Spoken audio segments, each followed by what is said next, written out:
60s when he had married Helen, and they were backdoor neighbors in Kennewick.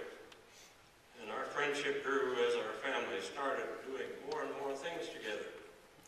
One of our common interests was boating. We both had ski boats, and our families spent a lot of time together on the water, especially down here in the Columbia and up at Priest Lake, Idaho. We have particularly fond memories of our many annual trips to Priest Lake. In the early years there, our two families shared a cabin at Elkins Resort, and then we started tenting together on an island.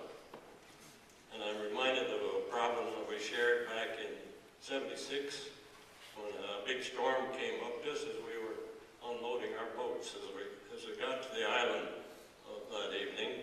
And Corky was holding on to his boat, and I was struggling to hold on to mine to keep him afloat, but the waves were too great and the both went under.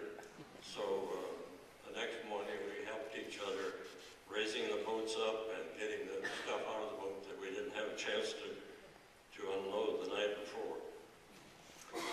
We also shared many motorhome trips with Helen and Corky, traveling all over the West. And at night we would get out the cards and play a few hands of bridge, Cork and I against Helen and my wife Lori. And I'd have to say that Corky was a master at playing a hand to squeeze out every possible trick. And it's been fun to be with Cork and Helen in two duplicate bridge clubs in recent years. Our travels with Helen and Corky included trips to Europe, Australia, and New Zealand. On those trips, we didn't make any hotel reservations, as we like to be free and go as far as we wanted to each day. And Corky and I would joke that we were homeless people.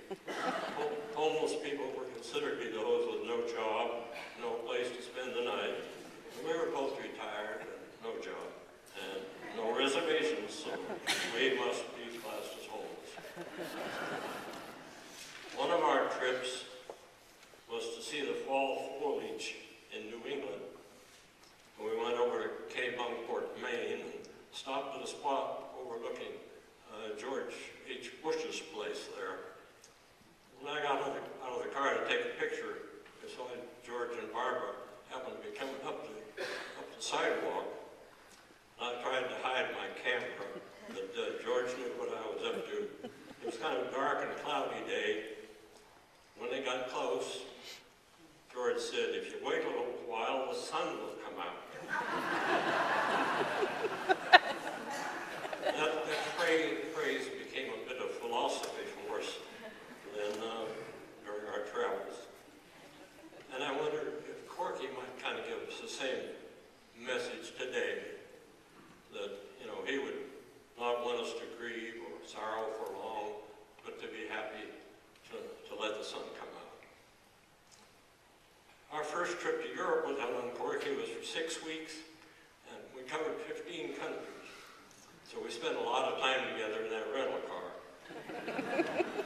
I can assure you, when you spend that much time together in the car, sometimes share the same room at night, you really feel like you're one of the family. And that's the way we've always felt, like we are one family with the Bonhams. Corky and I have been together on the Church Property Commission for many years in a Bible study group. Corky was reverent, generous, friendly, intelligent, sensing all the basic qualities that you respect. He always wanted to help when I had a job to do, and he was my best friend. One of the things I really liked most about Corky, being with him, was that we didn't have to really talk to feel that we were communicating, that we were sharing a friendship. This became most important in recent years when my hearing has become particularly bad and Corky couldn't speak very well because of his Parkinson's.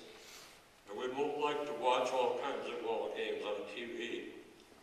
So we spent a lot of time together quietly watching, with the occasional thumbs up when our favorite team made a great play. For Corky